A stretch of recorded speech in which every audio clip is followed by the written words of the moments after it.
chief resident.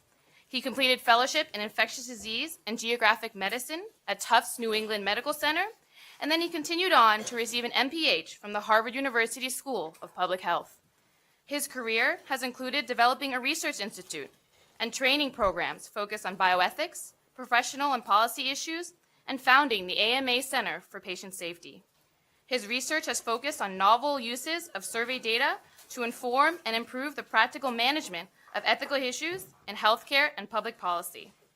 He is the author of more than 140 published articles, chapters, essays, co-editor of several books, and co-author of a book on fairness in healthcare benefit design.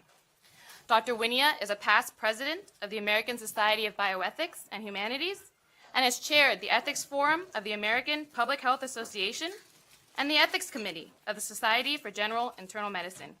Please join me in welcoming the esteemed Dr. Matthew Wynia.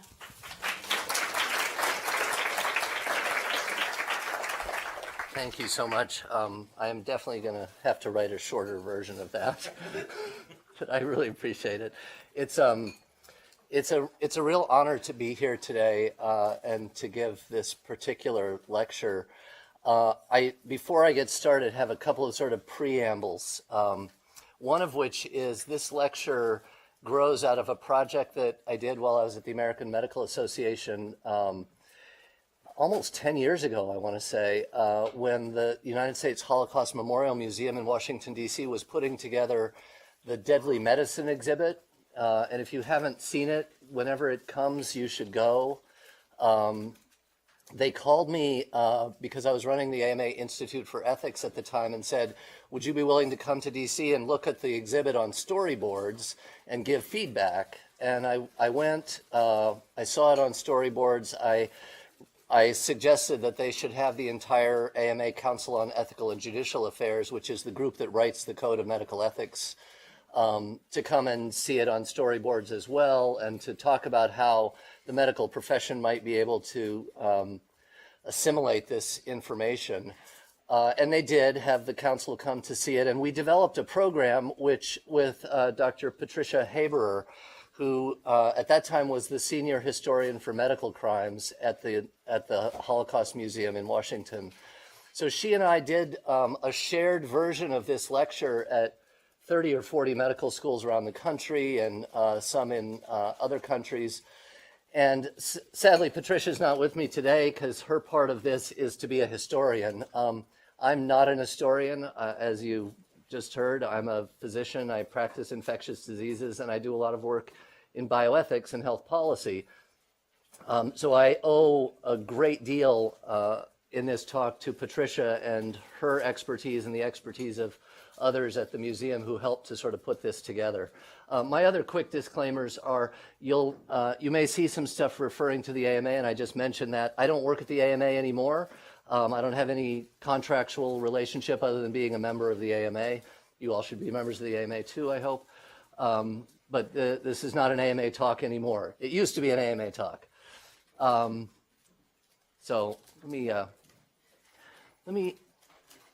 let me start by saying that as Patricia always started her part of the talk, we like to believe that medicine is a force for good in the world, that physicians are healers, and that the ethic of medical practice is essentially immutable and grounded in the nature of the patient-doctor relationship. And yet, for a period of time, as you all know, we experienced the use of medicine to really heinous ends by doctors who abandoned what you would normally call a sort of traditional Hippocratic ethic, but who had their own version of what the ethics of medicine should look like.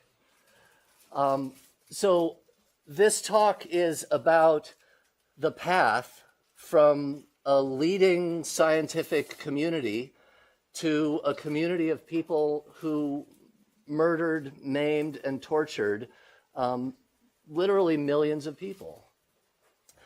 I have to say this, there's a blank slide here to remind me to say two things.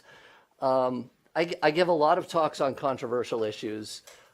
This is by far the most difficult talk I give. And it's difficult in two ways, one personal and the other professional. The way in which this talk is difficult personally is that I talk about a lot of things, and I'm not always the smartest person in the room about the thing I'm talking about, right? That happens to all of us, I assume. If you ever give a talk, it's possible there is someone else in the audience who knows more about the subject than I do. This is different. There are people, probably some people in this audience, who own this history in a way that I never will, because I'm not Jewish and I'm not German. I don't have any personal familial connection to this in the way that many other people do. And so it is always a challenge for me to speak to this in a sort of personal way. But I'll tell you, one of the things that really hit home with me in this work over several years with the Holocaust Museum is the importance for those of us who are neither Jewish nor German to own this history. This is not, for me, Jewish history. This is the history of the American, of the German, of the worldwide medical community. This is medical history. And in the sort of most crass sense, this isn't about bad things that Jewish doctors did, right? The people who created this history were not, by and large, Jews. So to a certain, and this is a little difficult to say because the Jewish community has owned this history, and there are very good reasons for that. But I think those of us who are not Jews, who are doctors, need to also own this history. The second reason this is difficult to talk about is sort of on the professional end of things. That my talk is about how this history matters to us today. And it is really, really hard to learn lessons from the Holocaust. The minute you play the Nazi card in any contemporary debate, you shut it down, right? So and there's good reason for that, right? Let's think about research ethics, which is probably the area where most of you think this has some influence on today's medical ethics. There is no ethical research breach that you can imagine going on right now today that will compare with intentionally infecting a young girl with syphilis or with typhus, and then when she dies, killing and dissecting her healthy twin to compare the organs, right? I don't care what research abuse you talk about today, it won't be comparable to that. And yet, somehow we have to learn from this history. If we think this history has nothing to do with us today, because after all, these were just monsters, then we walk away from this history with nothing of value to us today. The purpose of remembrance is to ensure that we learn from history. So I don't know if I will succeed today or not. Sometimes giving this talk, I feel more successful than others. But it is a challenging talk. It is hard to learn about, and it's hard for someone without a personal connection to talk about. So let's go to the sort of central question: how did healers become killers? And I'm gonna just tell this as a story rather than jumping back and forth from contemporary issues to history to contemporary issues to history. I'm gonna just tell the story. This is a story of medicine perverted by a notorious dictatorship, but willingly perverted. Much of the activity of the Nazi regime was led by the medical community.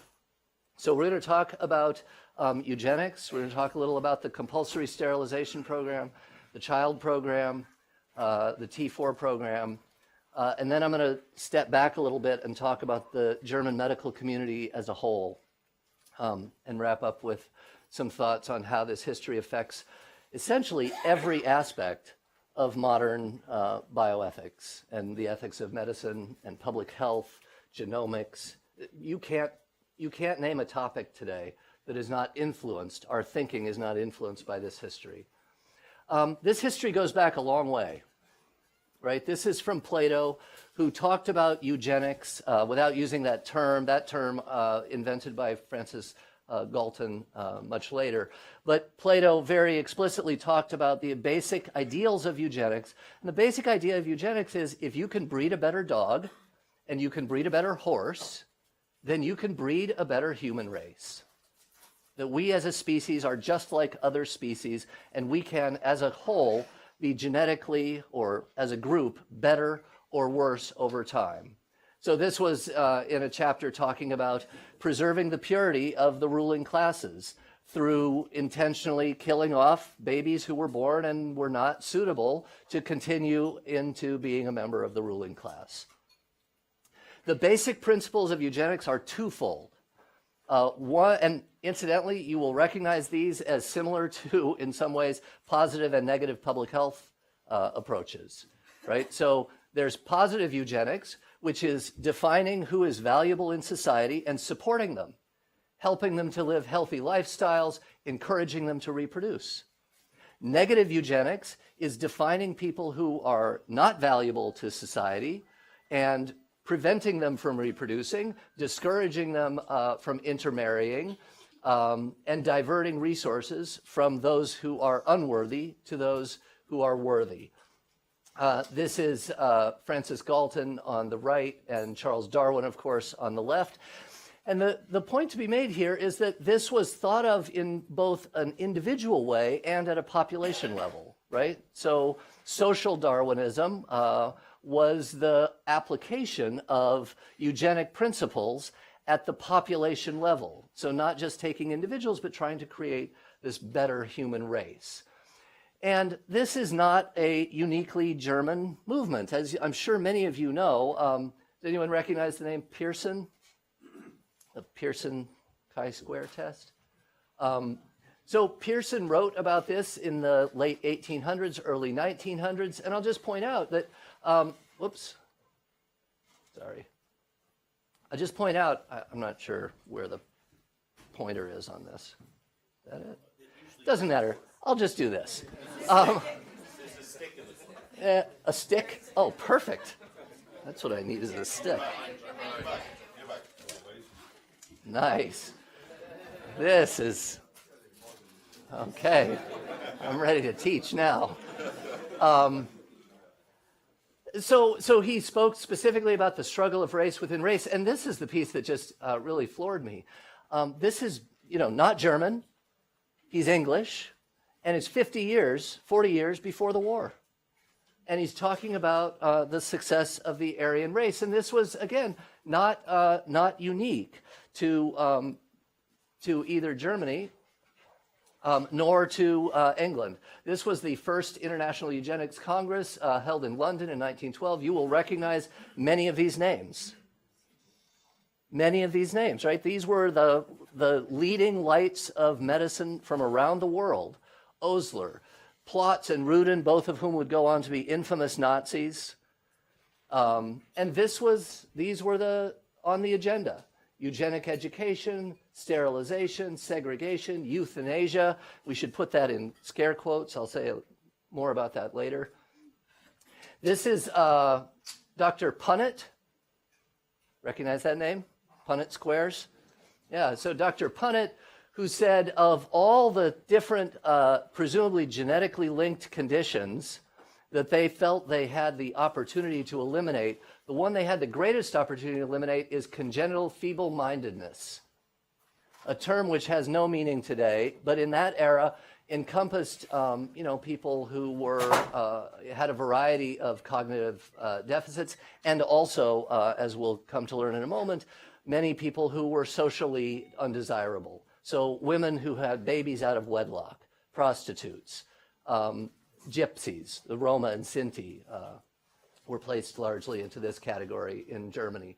But he believed there was every reason to expect that if we could just prevent these people from having babies, we could eliminate feeble-mindedness from the population. This is a similar meeting then that took place in the United States. Again, leading lights attended, and the United States was at the forefront of this. Germany was actually thought to be reluctant to implement sterilization laws. In the teens and 20s of the last century, when people looked around the world at sterilization laws, Germany was a laggard. We were at the forefront. Indiana passed the first sterilization law in the United States in 1907. California followed soon after. A third of the people forcibly sterilized in the U.S. were from California. They had a very aggressive program, and the Nazis used the language of the California law as the model for their forced sterilization law when they came to power in the 30s. So we had about 70,000 people in the United States who were forcibly sterilized. My own home state of Oregon was the last state to stop forcibly sterilizing people. Any idea when that might have happened? 1982. And this, again, 1927, very famous case, Kerry Buck, the Buck v. Bell decision, in which the argument is made that, following the First World War, we've seen that the best of us can be called upon to give our lives in support of our country. And it would be a sad thing if those with lesser abilities were asked for lesser sacrifices in order to prevent our nation being swamped with incompetence. This is the famous quote, 3 generations of imbeciles are enough. But I think the piece leading up to it is actually more important for our purposes, which is this was a public health endeavor, right?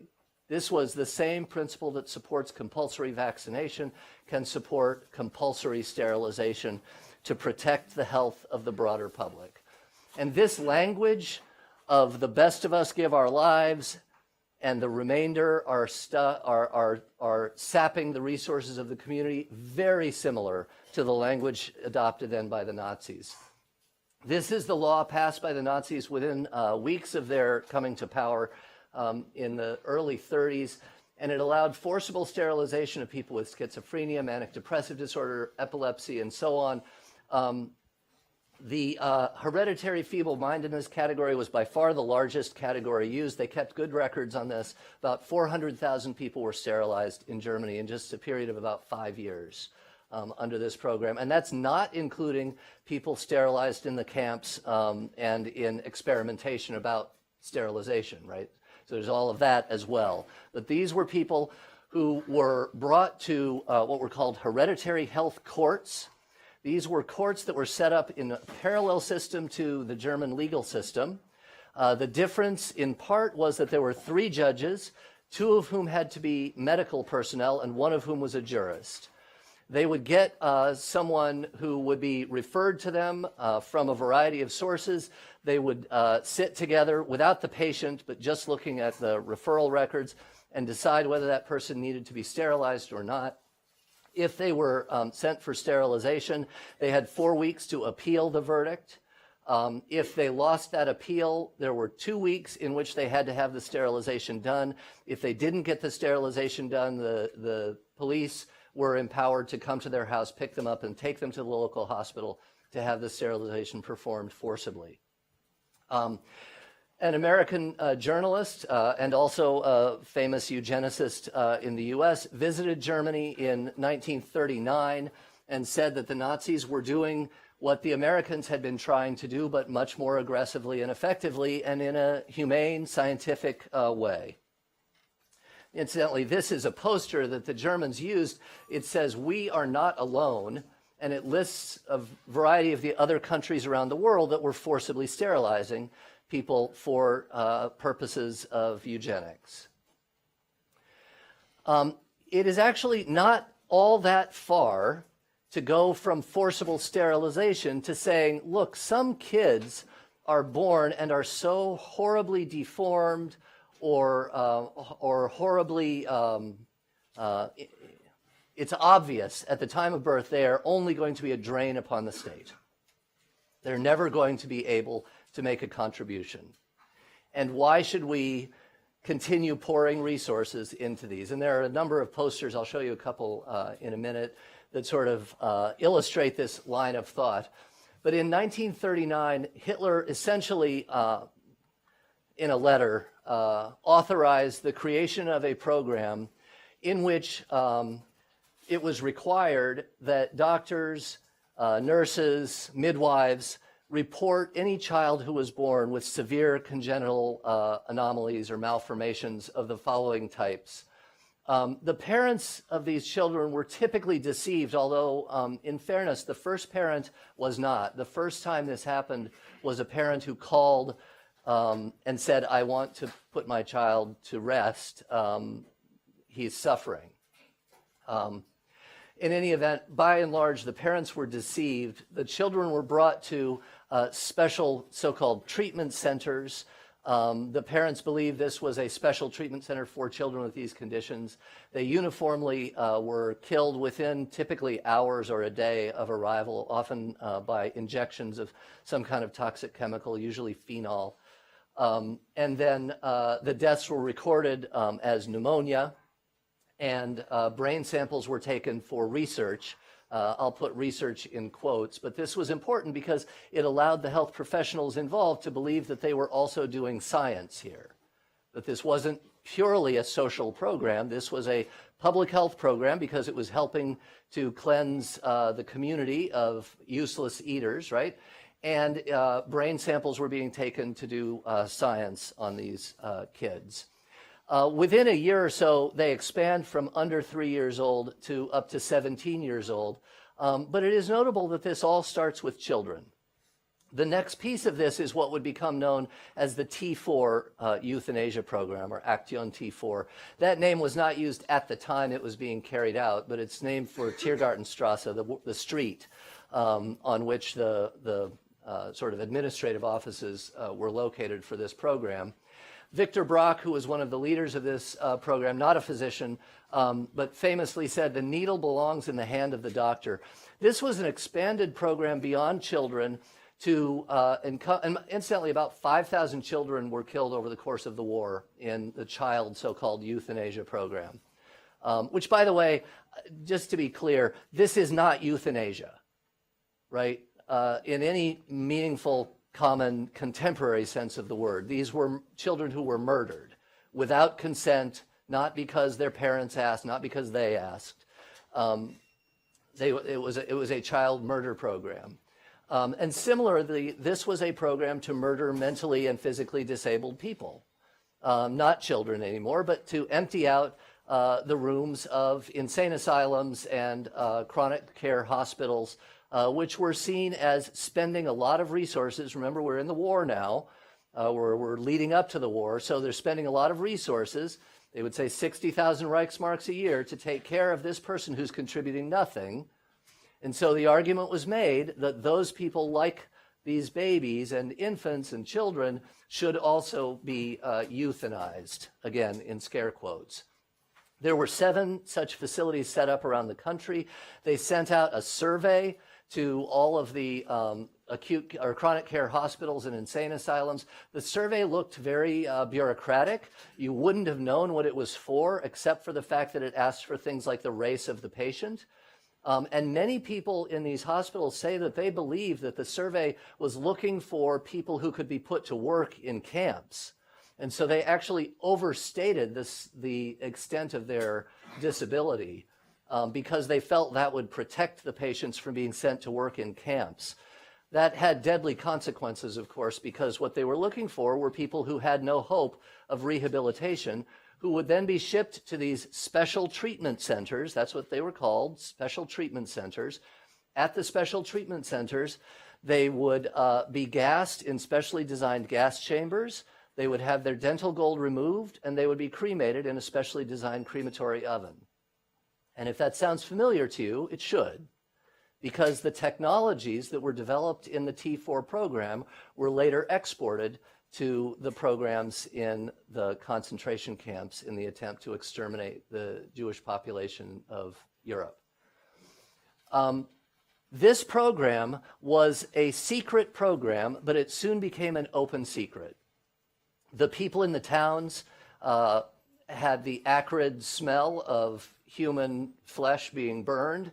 It was widely recognized by many in the disabled community and their families that no one ever returned from these special treatment centers, and that they all ended up dying shortly after arrival. They all had falsified birth certificates, but tens of thousands of people were killed in these centers. And incidentally, these are not Jews. By and large, these are Germans who happen to be disabled. So this is still in advance of the so-called final solution. But it is, as I mentioned, a sort of public health approach to a dilemma facing the state. This program, because it becomes controversial, especially in the local communities where these facilities are situated, is actually shut down in what became known as the euthanasia pause. Hitler himself shut this program down. Some of the personnel from the program were suddenly unemployed. Those personnel were often transferred to camps like Treblinka and Sobibor, the so-called Reinhardt camps. I'll say more about that in a moment. So let me back up now. And incidentally, you may have noticed I haven't said a word about what is the normal sort of narrative about Nazi medicine and contemporary medical ethics, which is that what we got out of Nazi Germany's experience in the war was human subjects research regulations, that it was research ethics that was most impacted by this history. And the reason I haven't mentioned that is because, as Patricia Haber would say, the crimes of people like Joseph Mengele were largely what she calls crimes of opportunity. These were researchers, many of some stature, not so much Mengele, but many of the people doing research were well-respected members of the medical community and the international research community. And here they had a whole bunch of research material placed in front of them that they could do whatever they wanted. They were going to die anyways. And so they did any research that they wanted to do. They, however, those doctors are not the ones who created the environment of opportunity. It's these other doctors who created the environment in which those research abuses could take place. So let me back up and say a few words about the German medical profession leading up to this time. You might think, given what it became, that the German medical profession was really backwards, that they were easily perverted and susceptible to abuse. So let's talk about medical ethics for a moment and the German history with medical ethics. One of the great ironies of the Nuremberg trials of the Nazi doctors was that the AMA's expert on medical ethics came home looking, researching, trying to find some international standards on research ethics. He found 2 documents in the international literature that governed research ethics. Both of those documents were German. That posed a problem for us in prosecutions, by the way. The first was as a result of experimentation by this gentleman, Albert Neisser. You will recognize his name, Neisseria gonorrhea. Neisser, in the 1890s, lived in Prussia and did a series of experiments on orphans and prostitutes where he intentionally injected them with syphilis. Astonishing, right? This became public knowledge. The local community was outraged, and they passed a law in Prussia, which in 1931, just before the Nazis came to power, was adopted nationwide, and it required the informed consent of research subjects. The unambiguous informed consent, actually, of research subjects. Let's talk about science for a moment, and public health. The Nazis were at the forefront of medical science. Almost half the Nobel Prizes in medicine in this era had been awarded to German scientists and German doctors. This is the Siemens electron microscope, which was used to detect asbestos particles in lung cancer patients. And the Nazis were really at the forefront as regards public health. This is cancer distributions among smokers and non-smokers, and it shows how certain cancers such as cancer of the lung and the larynx, are associated with smoking, whereas other cancers, cancers of the breast, for example, are uncommon among smokers, partly because women were unlikely to be smokers in this era. They were very much ahead of us in terms of breast cancer and sort of patient empowerment. This went up in buses around Germany, teaching women in the 1930s how to do breast self-examination. 20 years, 30 years in advance of similar campaigns in the United States. They also encouraged women to avoid alcohol and nicotine during pregnancy in order to have healthy babies, right? So this is all that positive public health approach. Take people who are desirable and encourage them to be healthy, encourage them to take good care of themselves. They barred smoking in many public places. Again, decades in advance of American efforts on a similar vein.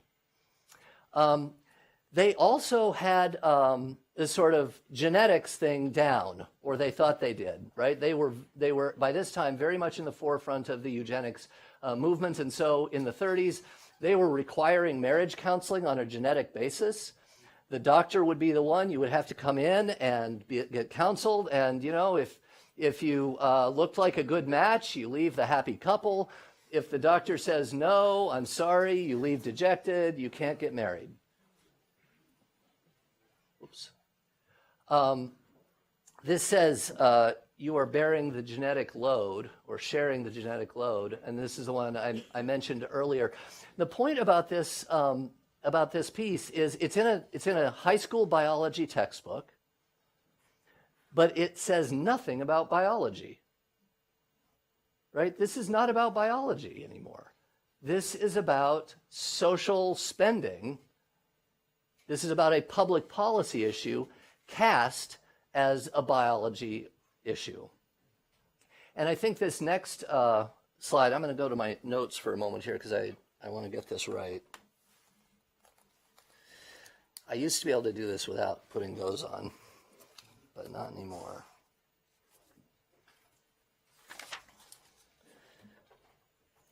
So this next image illustrates the step that sort of comes next and is perhaps more disturbing. This is Adolf Hitler, doctor of the German people. So here we're starting to see come to fruition this notion of race hygiene, in which Jews eventually and others come to be described as cancers or an infection to be eradicated from the German body. There were reports about this in JAMA in the 1930s, and I'll quote from one of them. German physicians believed, quote, the preeminent duties of the profession lie in the field of the care of public health and race hygiene or eugenics. So Ernst Ruden, who would be part of the T4 program, put this in 1933, that doctors are primarily responsible for preservation of the healthy hereditary elements and eradication of the pathologic elements.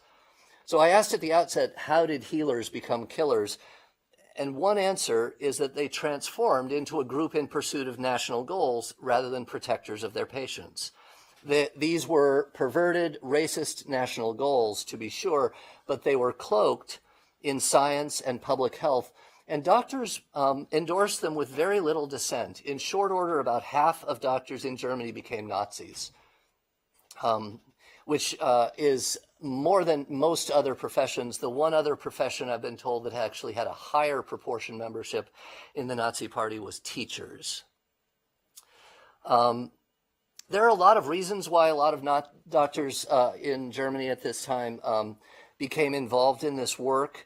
And all of these reasons probably hold some degree of truth. It's a complicated history. There was this fervent belief in eugenics, which led to the assumption that doctors, if they pursued this aggressively, could be national heroes, right? The idea of creating a master race. The defeat of Germany in World War I and the economic devastation that followed also probably played a role. There was an oversupply of doctors. There were physicians who were unemployed in this era.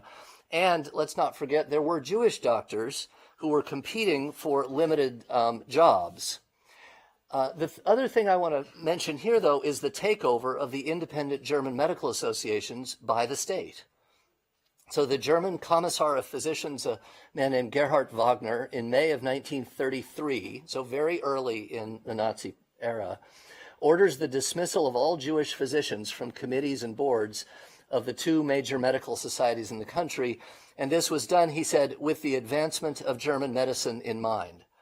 Outside of the local Jewish community, there were not really international protests of this move. This is the cover of the first issue of a new journal that was the combination of two previously independent journals. So by October of 1933, more than 5 years before Germany invades Poland, JAMA reported that a German Federal Chamber of Physicians was to be formed, and that this would take the place of all prior independent physician associations, which were to be disbanded. Again, there was no significant protest anywhere of that move.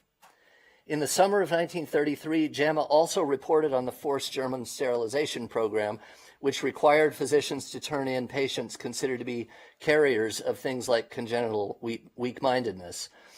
Many U.S. physicians, as I mentioned, actually supported these policies, but they did require that doctors explicitly set aside privacy rights in what they presumably thought was the national interest. There were a few physician protests in the U.S., but they were disturbingly rare. And it was a physician, Dr. Gerhard Wagner, who first proposed the eugenic euthanasia program to Hitler in 1935. The first commandant at Treblinka was a physician, a man named Imfried Eberl. The leaders of Poland's death camps had been trained in the T4 program, and the T4 program was derived straight from the belief expressed in the preamble to the German medical practice law, which regulated the medical profession after 1938, and which said, "It is the duty of the medical profession as a group to preserve and promote the nation's health, sound heredity, and racial purity." The imagery and language of medicalized killing was a key part of these camps. And I'm going to show you a disturbing image here, warning. This is a killing pit. This is not the killing pit at Treblinka. There are no photos of Treblinka known to exist, but it represents a typical execution pit. Treblinka itself was built in a rural area. It had a reception space where the cattle cars were unloaded, and it resembled a legitimate train station with clocks and timetables and posters, even a so-called infirmary with a red cross over the door. In fact, the infirmary was no more than a sinister facade, disguising the entrance to an execution pit used to murder prisoners too weak to march to the gas chambers. Prison records show how medicalized terms described the killing at the so-called infirmary. The patient was cured with one pill, meant killed with a single shot to the head.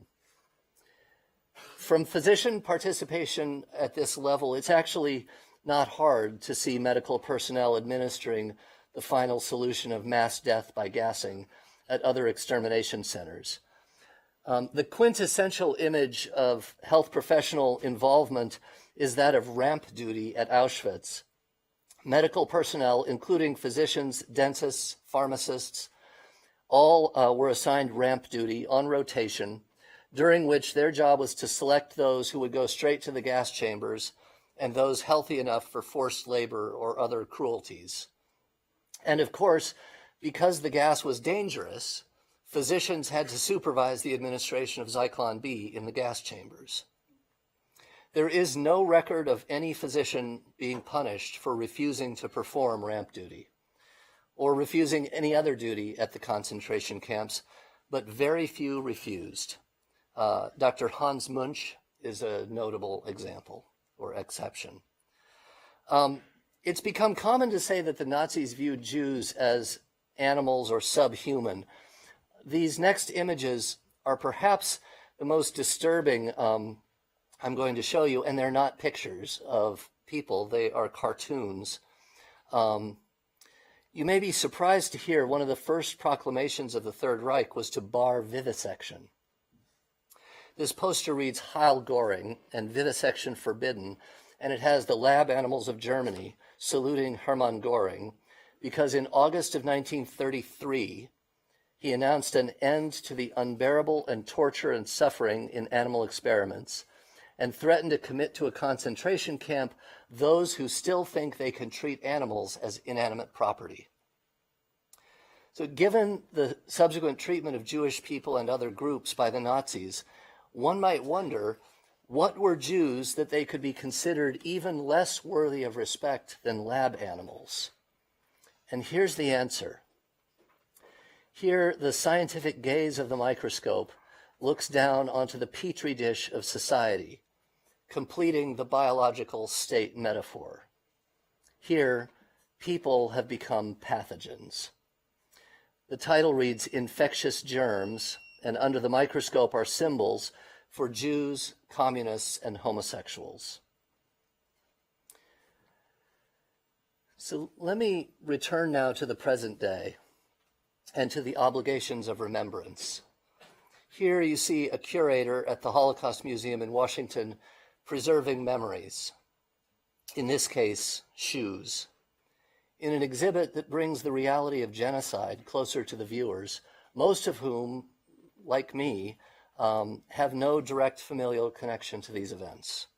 Sarah Bloomfield, the director of the museum, has said, "Our museum is unique. It's about responsibility. Our responsibility to the past and to the memory of the victims and survivors, our responsibility to our fellow human beings in the present, and perhaps most important, our responsibility to future generations." So I'm going to close with this question. What is our responsibility as medical professionals whose ethics and profession were so deeply perverted and traumatized by the Nazi doctors? How are these events relevant to us today? And the classic answer to this is that the Nazis prompted us all to address the question of consent in research. So there's some truth to this. There's no doubt the Nuremberg Code is a central document in the so-called birth of bioethics. But we should understand that it wasn't until considerably later that the rest of the world started to take research ethics seriously. I mentioned before that when the AMA sent ethics experts to Nuremberg, it was not until the trial was underway that he came back to the AMA and said, "We need some ethics standards for research, quick." And the Board of Trustees actually passed a set of research ethics standards in a day so that he could go back and claim that we had these. The defense recognized this, and so it didn't play out as he had wanted. But the point is, these guidelines were not written because we thought American doctors might abuse vulnerable patients. They were written because it looked like we had a hole in our ethics documents, and it could be embarrassing in the context of the trial. And as a result, these hastily drafted guidelines were largely ignored, along with the rest of the Nuremberg Code, because after all, they were written for Nazis, not for Americans. So a researcher at Harvard Medical School said the Nuremberg Code was, quote, conceived in reference to Nazi atrocities and was not necessarily pertinent to or adequate for the conduct of medical research in the United States.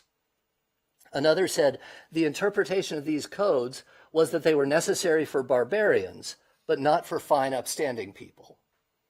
And so we had to wait for public revelations of research abuses in the US, like Tuskegee and Willowbrook, before we created in 1979 ethical rules for the conduct of research that were and are taken seriously today. But in this sense, the continuing study of syphilis at Tuskegee was one result of U.S. physicians' inability to learn any lessons from the Holocaust because we believed German doctors were monsters, not human beings. Another example of current relevance is that because of the Nazi experience, public health campaigns and uses of genetic knowledge today are, one hopes, being much more carefully developed. And in this regard, I think it's really important that we clearly articulate the differences between then and now, as well as any similarities, right? So the notion of not harming one population as a means to help another, the central role of the physician as protector of the most vulnerable among us, these are things that differentiate how we act and think today. Other major issues draw relevance from these lessons as well, such as our continued concern with inequitable access to health care or racial and ethnic disparities. In the U.S. today, race remains a major issue in medicine, but we have learned something, right? Today we study racial and ethnic disparities in healthcare in order to solve them. And it's worth emphasizing this is the opposite of the philosophical orientation of the Nazi doctors. We see racial differences and seek to raise up the disadvantaged. We're obviously long ways from where we need to go, but we are working in the right direction now, and work on health equity is a mainstream medical concern. Given events in the last decade, I can't finish this talk without mentioning the particular difficulties of dual loyalties for physicians, especially during wartime. Physicians always have to balance obligations to their communities and to individual patients. That is a natural part of medical work. But in wartime, it becomes much easier to rationalize harming individuals in service to national goals. The Nazis knew this. Hitler knew this. He said to Karl Brandt, his personal physician, who ended up the chief defendant at Nuremberg, the Fuhrer was of the opinion that killing Jews would be easier and smoother to carry out in wartime. Physicians' professional ethics must particularly gird ourselves against the inevitable pressure to use medical skills to harm captives during wars. And that is not unique to Nazis. Perhaps most important, this history drives home why our current codes of ethics are important. I mentioned already that our codes strongly emphasize professional obligations to protect the most vulnerable in society. As Virchow said, physicians are the natural attorneys of the poor. And there's a reason for this, right? Doctors are in a position, and they have unique knowledge and skills to protect the interests of ill, debilitated, weak, imprisoned, and others who are vulnerable. But I also mentioned that written codes don't do much if they're ignored. The Nazis had strong ethical standards. They were ignored. So the lesson for us is that ethical codes must be living documents. We need to examine and discuss them often, and not just in one course early in our training. And finally, let me return to where I started by saying that there are deep obstacles to honest reflection among physicians about Nazi doctors, because to reflect on these events is so profoundly painful. What happened at this time was a shame for our entire profession, and it's one that we can't forget. But it would be easy to do so if we think of the Nazi doctors as simply monsters. I won't read this quote to you, but it's his Holocaust historian Robert Proctor, who wrote about how these events are prone to oversimplification and to just saying, oh, the science was flawed or doctors were politicized. But if you take that tack, we are vulnerable because we are incapable of learning. As I mentioned at the beginning, our ability, if we can't learn, to protect against these crimes or lesser versions is diminished. Doctors today, and not just Jewish doctors all around the world, should understand the German medical profession of the 1930s was far from alien or otherworldly. They were world leaders. Because this means the question for the medical profession is not, how did a few monsters crawl up from the depths into our midst? Instead, we have to struggle to understand how most doctors in the most advanced industrialized nation on earth became murderers together, and not despite their training, but in the name of science and public health.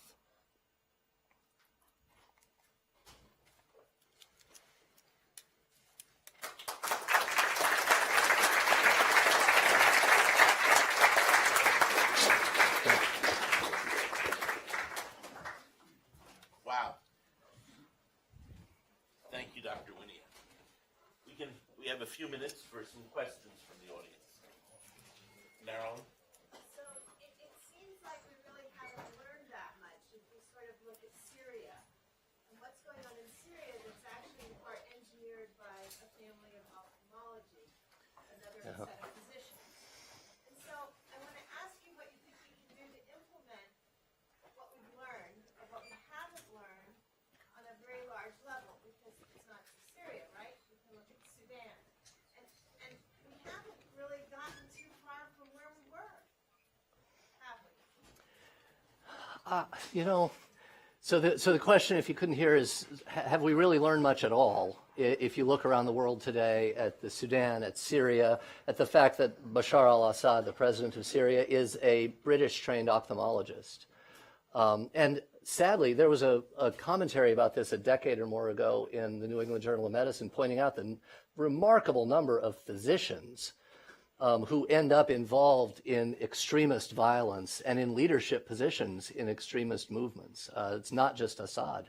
A number of the London bombings, this was right after the London bombings in 2006 or 7. So I think there is something about being a doctor that has a sort of hubristic element to it, that we foster that, and to a certain extent we haven't figured out how to manage that problem, that we have tremendous responsibility and tremendous authority given to us, and it's easy to misuse that power. On the other hand, I agree with you, obviously you look around the world and genocides still take place.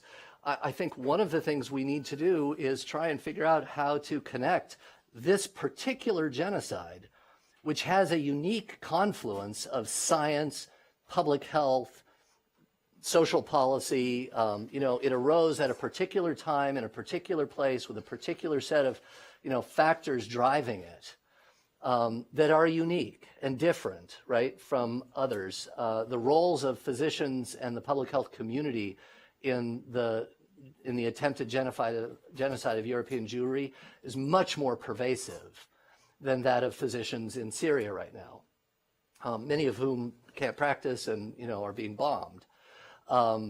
So I think we have to, at the one hand, recognize the uniqueness of the genocide, the Shoah, and learn from this that similar strains of thinking still exist and are common. They're disturbingly more common than one might think, right? The idea of taking one community and blaming them for, social and political and economic ills in society, that's with us today.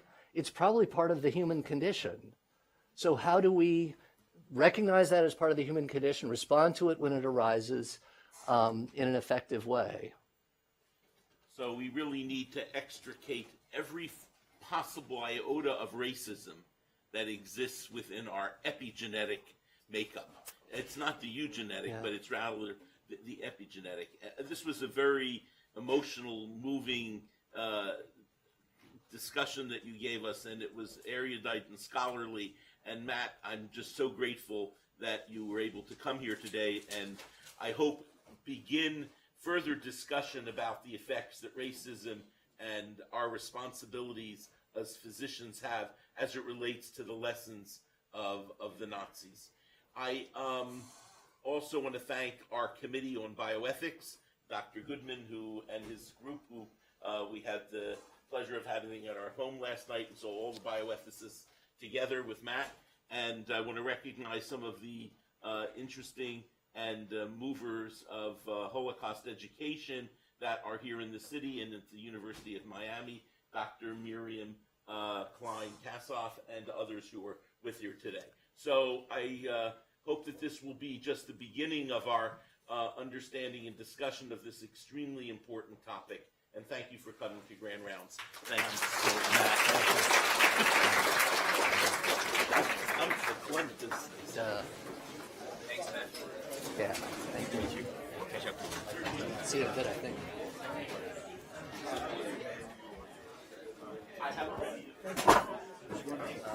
Thanks for coming.